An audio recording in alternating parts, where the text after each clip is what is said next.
19장 16절에서 30절의 말씀을 같이 교독해서 번갈아 가면서 읽도록 하겠습니다. 마태복음 19장 16절에서 30절까지의 말씀.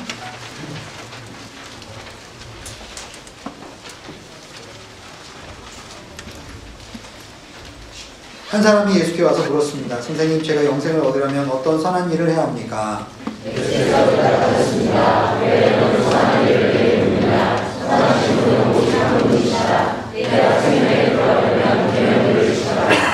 그 사람이 예수께 물었습니다. 어떤 계명을 말씀하십니까? 예수께서 대답하셨습니다. 살인하지 말라, 간음하지 말라, 도둑질하지 말라, 거짓 증언하지 말라. 내 몸을 운영하라. 내 입술을 공경하지 말라. 그 청년이 말했습니다. 이 모든 것을 제가 지켰습니다. 제가 아직 무엇이 부족합니까? 예수께서 대답하셨습니다. 만일 내가 아버지를 주고자 한다면 가서 내 재산을 팔아 그 돈을 가난한 사람에게 주어라. 그러면 내가 하늘에서 복을 얻을 것이다. 그리고 와서 나를 따르라. 그러나 그 청년은 이 말을 듣고 슬픔에 잠겨 돌아갔습니다. 그는 굉장한 부자였기 때문입니다. 그때 예수께서 그들에게 말씀하셨습니다. 내가 진실로 너희에게 말한다. 부자는 하늘나라에 들어가기가 어렵다. 다시 내가 너희에게 말한다. 낙타가 바늘귀로 들어가는 것이 부자가 하늘나라에 들어가는 것보다 쉽다.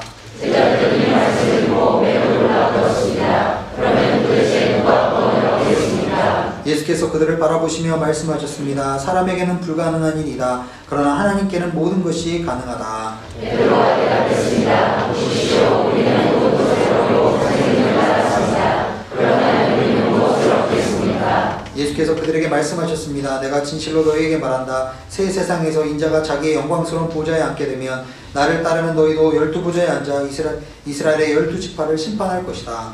또한 내 이름을 위해 신한 형제나 부모나 자녀나 돈밭을 버린 사람은 누구나 그에게 받을 것이며 또 영생을 이어받게 될 것이다. 함께 읽겠습니다. 시작. 그러나 먼저 된 사람이 나중되고 나중된 사람이 먼저 된 일이 많을 것이다. 아멘.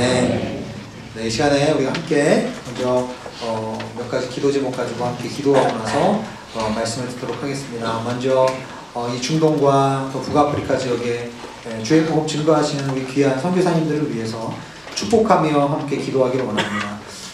정말 이 중동 지역의 정세가 매우 불안정하고 또 어려운 환경 속에서 사역하고 계신데 우리 선교사님들에게 은혜를 베풀어 주시고 담대함을 허락하여 주시고 주의 복음을 증거할 수 있도록 능력을 베풀어 주시옵소서.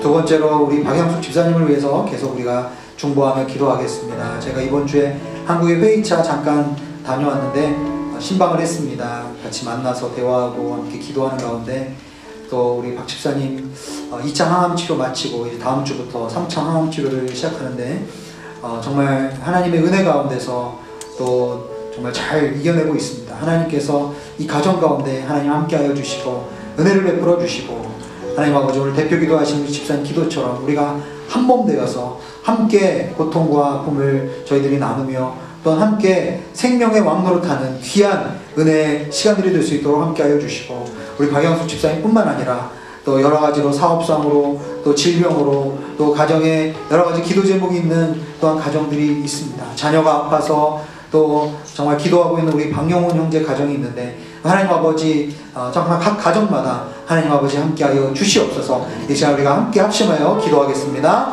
하나님 아버지 감사합니다. 저희들 이 시간에 함께 주님 앞에 기도하며 나아갑니다. 하나님 아버지 정말 하나님께서 아버지 우리를 주의 형상대로 한 분 한 분 하나님 아버지 지으셨고 하나님의 은혜 가운데 저희들이 주님께 나아감을 고백합니다. 하나님 아버지 정말 열방 가운데 특별히 중동과 북아프리카 가운데 하나님 아버지 주의 복음 증거하시는 우리 기회 선교사님들에게 하나님 복의 복을 더하여 주시고 아버지 하나님 정말 생명 되신 그 주님의 복음이 아버지 하나님 증거되는 놀라운 역사가 있게 인도하여 주시고 아버지 하나님 함께하여 주시옵소서. 하나님 아버지 정말 우리가 사랑하고 또한 우리가 정말 함께하는 우리 박영수 집사님 가정 또 하나님 아버지 우리 교회 하나님 아버지 육신의 질병으로 하나님 아버지 우리의 기도와 또 하나님 축복가 필요한 하나님 모든 가정마다 하나님 아버지 찾아가 주시고 만나 주시고 함께하여 주시고 하나님 아버지 말씀하여 주시고 인도하여 주셔서 하나님 아버지 정말 우리의 삶이 한순간 한순간이 주님의 은혜임을 우리가 고백하며 하나님 아버지 주님의 사랑으로 하나님 아버지 주님께서 하나님 아버지 인도하시는 그 생명의 하나님 정말 그 통치와 다스리심 가운데 저희가 들어가게 하여 주시고 하나님 인도하여 주시옵소서.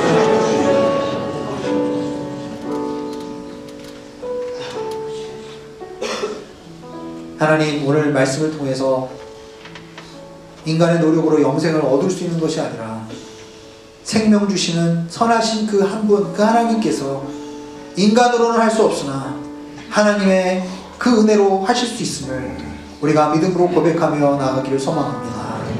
일주일 동안 살았던 모든 인생의 하나님 여러 가지 질고와 하나님 모든 그 부담들을 예수 그리스도께 맡기며 예수 그리스도께서 주시는 그 멍에를 메고 함께 주님과 걸어가는 저희들 되게 도와주시고 선교지에서 죄복음 증거하시는 선교사님들에게 그러한 영적인 돌파가 있게 도와주시고 하나님 아버지 질병과 또한 고난과 어려움 가운데서 하나님 아버지 함께 우리 공동체에서 기도하고 정말 중보하는 우리 지체들 가운데 하나님 아버지 영적인 돌파를 허락하여 주시고 믿음으로 승리하는 가정들 될 수 있도록 축복하여 주시옵소서. 감사드리며 예수님의 이름으로 기도합나이다. 아멘. 할렐루야. 저희는 지난 한 2달에 걸쳐서 영적인 돌파라는 그러한 주제를 가지고 저희들이 말씀을 나누고 있습니다. 오늘은 이 시리즈의 마지막 이제 말씀의 내용을 정리하는 그런 시간입니다. 저희가 신앙생활을 오래 하면서 사실은 더 열심히 할 수 있을 것 같고 더 은혜가 충만할 것 같은데 교회를 오래 다니거나 혹은 아부다비에서 이제 몇 년이 지나서 정말 하나님 앞에 비자라든지 자녀 교육이라든지 이런 것 때문에 처음에는 막 매달리고 기도하고 하나님께 깨어있다가 이제 몇 년의 시간이 흐르고 나서 오히려 이곳에서 영적인 무기력과 또 습관적이고 반복적인 그러한 죄악의 모습들 가운데 빠져있는 자신의 모습을 발견하면서 어떻게 이것을 좀 극복하고 변화된 삶을 살아갈 수 있을 것인가. 사실은 이러한 문제 의식을 가지고 저희들이 이 시리즈의 말씀을 시작을 했습니다. 지난 몇 주 동안의 말씀을 통해서 이제 한 몇 가지 우리들이 떠올려야 되는 어떤 그림들이 있어요. 첫 번째 그림은 소가 이제 밭을 갈 때 그 밭 가는 것이 힘들잖아요. 그래서 멍에를 어깨에다가 소 어깨에다가 짊어지게 하죠. 그래서 소 2마리 혹은 3마리가 그 멍에를 메고 밭을 함께 힘을 나눠서 이제 가는 그러한 그림을 제가 첫 시간에 보여드린 것 같습니다. 우리는 예수님께서 수고하고 무거운 짐진 자들아 다 내게로 오라. 내가 너희를 쉬게 할 것이다. 나는 마음이 오유하고 겸손하니 그리고 내가 주는 멍에는 이 세상이 주는 멍에와는 같지 않고 가볍고 쉽다라고 얘기했어요. 그래서 나와 함께 멍에를 메고 함께 그 길을 동행하며 걸어가는 법을 배우는 자는 영혼의 안식을 얻을 수 있을 것이다. 말씀을 드렸습니다. 두 번째 우리가 떠올려 볼 수 있는 이번 시리즈를 통해서 떠올릴 수 있는 그림은 포도원에서 예수님은 우리의 포도나무가 되시고 우리는 그분의 가지와 포도나무는 뗄래야 뗄 수 없는 아주 완벽하게 붙어있는 그러한 관계예요. 그리스도께서 내 안에 내가 그리스도 안에 있을 때 너희는 나를 떠나서는 열매를 맺을 수 없고 너희는 나를 통해서 열매를 맺을 수 있다. 즉 그리스도와 함께 동행하고 그리스도와 함께 연합하고 그리스도 안에 거할 때 우리는 우리 스스로의 노력으로 뭔가를 육신의 일을 이루는 삶이 아니라 그리스도께 주시는 열매를 우리가 맺을 수 있다라는 그러한 주제로 말씀을 나누었습니다. 그래서 초반에 한 2주 정도는 원리에 대해서 이야기했어요. 원리. 성경적인 원리. 그러면 영적 돌파를 이루기 위해서 그리스도인들은 어떤 삶을 살아가야 하는가. 바울은 로마서 6장에서 우리는 죄에 대해서 죽고 의에 대해서는 살아야 된다라는 말씀을 했습니다. 그래서 우리는 아담 안에서 살아가는 사람 그리고 그리스도 안에서 살아가는 사람에 대한 이야기를 했습니다. 아담이 죄를 지었고 그 죄가 이 세상에 들어왔어요. 그런데 그 죄는 마치 바울이 로마서에서 그것을 어떤 명사처럼 죄는 우리가 뭔가를 행위처럼 생각하는데 죄가 이 세상에 들어왔다라고 해요. 그 죄를 통해서 그 죄가 우리들을 오염시켰어요.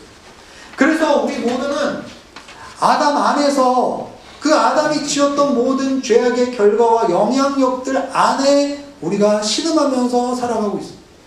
그것을 아무리 우리의 스스로의 힘으로 노력하고 극복하려고 해도 우리는 아담 안에서, 율법 안에서 그것을 인간의 노력으로 만회하려고 하면 할수록 우리는 무기력과 어려움 가운데 우리는 신음하게 된다라고 말씀을 드렸습니다. 죄에 대해서 죽고 의에 대해서 우리가 산다라는 것은 우리가 그리스도와 함께 연합하여서 세례를 받는다라고 했어요. 세례는 여러 가지 물을 뿌리기도 하고 적시기도 합니다. 그러나 기본적으로는 세례란 말의 뜻은 그리스도와 함께 어디에 담궈진다라는 그런 표현이라고 말씀드렸어요. 어디에 무엇을 담근다는 것은 누군가가 어떠한 영역에 있다가 다른 곳으로 들어가는 것을 의미해요. 그리스도를 우리가 믿을 때, 예수님을 우리의 구주로 고백하고 입으로 시인하고 마음으로 믿을 때 우리는 그리스도 안으로 들어가게 되는 거예요. 그래서 그리스도께서 십자가에서 우리를 위해서 죽으시고 죄를 사하시고 그리고 우리의 모든 부끄러움과 죄악과 죄책감과 모든 우리의 멍해를 십자가에서 다 이기시고 해결하시고 극복하신 그 그리스도의 십자가의 영향력들이 우리의 삶 가운데 그리스도 안에서 우리가 있을 때 그것이 우리에게 다 적용된다라고 말씀을 드렸습니다. 그러면 예수 그리스도와 함께 영적인 돌파를 이루는 그리스도인의 삶은 어떤 삶이어야 하는가? 첫 번째로 죄는 우리의 주인이 아니다. 할렐루야. 그래서 하루에 몇십 번씩? 네, 20번씩. 네. 이제는 좀 기억하시네요. 처음에 그 얘기했다가 두 번째 얘기하니까 그거 얘기했다? 뭐 이렇게 표정을 지셔가지고. 그리스도 안에 있는 자에게는 죄가 더 이상 우리를 다스리지 못한다. 할렐루야. 두 번째, 나는 구원을 받았기 때문에 나에게는 이제 선택할 자유가 있다. 제가 미국에서 신학 공부를 할 때 저의 멘토 되시는 선교사님이 계셨는데 그 선교사님 이름이 스티브 선교사님이셨는데 저랑 헤어스타일이 똑같으셨어요. 제가 그분을 따라하는 거죠. 근데 그분이 항상 저에게 말하시면서 너는 자유가 있어. 너는 선택할 자유가 있어. You have a choice. 항상 하루하루의 삶 가운데 그리스도 안에 있는 자들에게는 더 이상 죄의 멍에를 지고 살아가지 않을 수 있는 선택의 자유가 있다고 말씀해 주셨습니다. 세 번째로 우리는 아침에 일어날 때마다 매일매일의 삶 가운데 우리가 이런 기도를 드렸으면 좋겠다라고 말씀드렸습니다. 하나님, 나의 입이, 나의 눈이, 나의 손이, 나의 발이 주님의 의의 병기로 오늘 주님께 사용되게 하여 주시옵소서. 선한 일로 악을 이기라 주께서 말씀하셨습니다.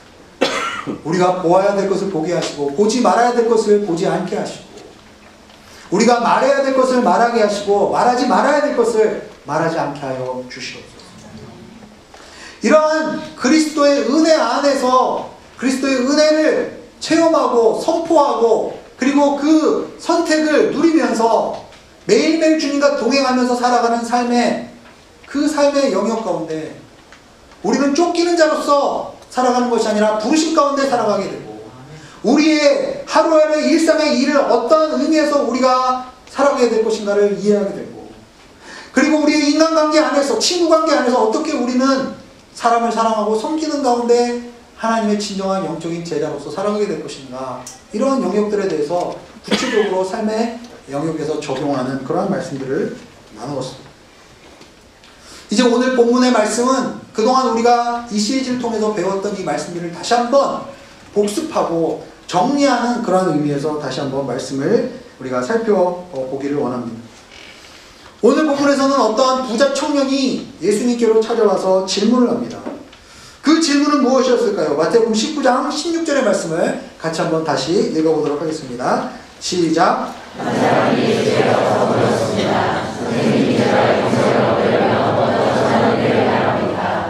19장 20절의 말씀도 같이 한번 읽어보겠습니다. 시작.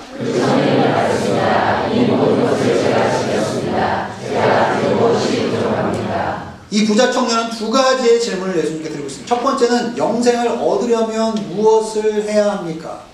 예수님이 계명을 지키라고 말씀했더니 제가 이것을 다 지켰는데 아직도 부족합니다. 제가 뭘 해야 합니까? 이렇게 물었습니다. 이 부자 청년은 영생을 얻을 수 있는 것이라고 생각했어요. 자신의 부족함을 채우기 위해서 계명을 더 지키면 자신의 부족함이, 연약함이 채워질 수 있다고 생각했습니다. 자신은 어느 정도는 율법을 잘 지키면서 그래도 양심적으로 그래도 어느 정도는 고귀하고 깨끗한 삶을 살고 있다고 생각했을 수도 있습니다. 신앙의 어느 정도의 경지에 내가 이르렀다라고 어느 정도 생각하고 있는 것 같습니다.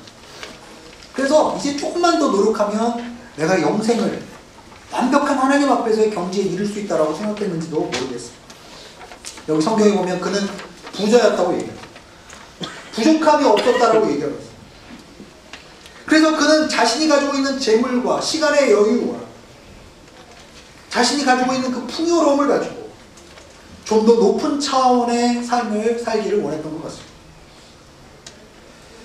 하나님 앞에서 당당하고 떳떳하고 완벽한 그러한 삶의 모습이 어떻게 보면 그가 생각하는 구원이었는지 모르겠습니다. 이 모든 것을 자기 스스로의 힘으로 얻으려고 했고 자기 혼자서만 이루려고 했습니다. 여기서 오늘 중요한 게 자기 혼자서만 이루려고 했다는 것입니다. 이 청년이 물었던 삶을 통해서 그 청년의 생각과 삶을 보면 그 삶은 여전히 교회에 다니지만 신앙생활을 하지만 믿음을 가지고 있는 것 같지만 그러나 아직도 아담 안에서 율법 아래서 살아가는 삶이었다는 겁니다. 우리 인간은 결국 무한하시고 영원하신 하나님 앞에서 그 하나님 앞에 섰을 때 우리는 늘 부족하고 무기력하고 무능력을 느낄 수밖에 없는 존재입니다. 끊임없이 우리는 하나님이 없이는 만족함을 누릴 수가 없고 우리의 삶에 쉼이 있을 수 없습니다. 하나님의 그 인도 아래, 하나님의 그 손길 아래 우리가 있지 못하다면 우리의 삶은 늘 자신을 증명해 보이고 자신을 인정받기 위해서 다른 사람들 앞에서 하나님 앞에서 끊임없이 달려나가는 삶인데 그러나 마치 제가 이 시리즈에서 예를 들었던 사울의 인생처럼 늘 마음속에 두려움 가운데 쫓기는 가운데 감사함이 없이 안식이 없이 계속 삶이 어디에 끌려가는지도 모른 채 영문도 모른 채 계속 쫓기는 채로 살아가고 있는 삶이 될 수 있습니다. 나를 위협하고 내 옆에 서 있는 사람을 다윗을 세워주고 격려하고 위로하는 것이 아니라 그가 나를 짓누르고 그러한 존재라고 생각해서 끊임없이 그를 죽이려고 하는 그러한 사울의 모습이 사실 우리에게도 있을 수 있다는 것을 기억해야 할 것입니다. 여기 보면 예수님께서 이 이야기 속에서 부자가 하늘나라에 들어가는 것은 마치 낙타가 바늘기에 들어가는 것처럼 힘들다라고 말씀하셨습니다. 성경에는 부자는 그럼 무조건 천국에 들어갈 수 없는 것입니까? 물론 성경 전체를 보면 그러한 말씀은 아니라고 생각합니다. 그러나 오늘 말씀에 보면 부자는 재물이 많은 자들은 훨씬 자신이 가지고 있는 그 자신의 소유와 그리고 자신이 누리고 있는 삶의 여유와 그리고 자기 스스로의 힘으로 자기의 인생과 자기의 모든 것들을 자기 스스로가 관리하고 이끌어갈 수 있다는 그러한 생각을 가지고 있기 때문에 하나님이 없어도 살아갈 수 있다는 그러한 마음이 있는 자들은 결국은 천국에 들어가기가 어렵다라고 말씀하고 있는 것입니다.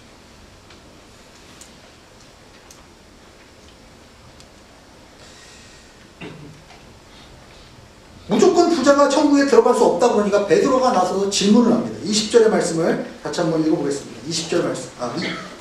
마태복음 19장 27절의 말씀 같이 한번 읽어보겠습니다. 시작. 베드로가 대답했습니다. 보십시오. 우리는 모든 것을 버리고 선생님을 따랐습니다. 그렇다면 우리는 무엇을 얻겠습니까? 재물이 있는 부자는 자신이 가진 것으로 그 무언가를 하나님께 얻으려고 했고 더 완전한 상태가 되어보려고 노력했습니다. 그래서 예수님은 부자가 하늘나라에 들어가는 것이 어렵다고 했는데 베드로는 자신들에게는 그러한 부는 없지만 자신의 인생을 통째로 예수님께 드렸고 시간을 들여서 주님을 위해서 이렇게 봉사하고 열심히 일하고 있습니다. 그런데 베드로나 이 부자 청년이나 결국 결론은 똑같아요. 질문의 내용은 똑같습니다. 무엇입니까? 주님, 제가 이렇게 시간을 들였고, 이렇게 열정을 들였고, 이렇게 재물을 들여서 주님을 섬겼고 주님 따릅니다. 내가 주님께 무엇을 얻을 수 있겠습니까? 여러분, 아담 안에서 사는 삶은, 영적인 무기력증에 빠져있는 삶은 결국 무엇입니까? 어떻게 보면 종교적인 틀 안에서 우리가 살아가고 있기 때문이다라고 말씀드릴 수 있습니다. 부자이든 베드로이든 지금 질문의 내용은 무엇입니까? 내가 뭔가를 열심히 한다면, 내가 뭔가를 열심히 드린다면 나의 존재를 주님 앞에서, 사람들 앞에서 증명해 보이고, 결국 하나님이 주시는 그 예비하신 축복과 하나님의 인정과 하나님께서 예비하신 그러한 우리에게 페이버를 받는 것입니다. 만약 그런 삶을 살지 못할 때는 그 절대자 앞에서, 신 앞에서 우리는 저주와 심판과 여러 가지 불이익을 당하게 될 것입니다. 이러한 생각으로, 이러한 마인드셋으로 삶을 살아가는 사람은 결국 아담 안에서, 율법 아래서 아직 살아가고 있는 자다. 죄가 우리를 다스리는 그러한 삶이다라고 얘기할 수 있는 것입니다. 자, 그렇다면 주님이 기뻐하시는 삶은 어떠한 삶인가? 17절의 말씀을 같이 한번 읽어보겠습니다. 17절의 말씀 시작. 예수께서 말씀하셨습니다.